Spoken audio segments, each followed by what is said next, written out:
Here I have ESSENTIELB HeYou 60, and today I'm going to show you how to enable night mode on this device. So to do this, firstly you have to go to the upper bar, and here you have the button iComfort mode, and this is basically just a night mode.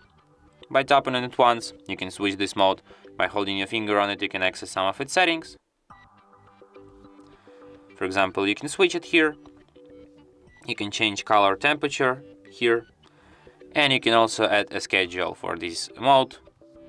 Here you can set up your turn on time, turn off time, or you can just set it to be from the sunset to sunrise and no custom time.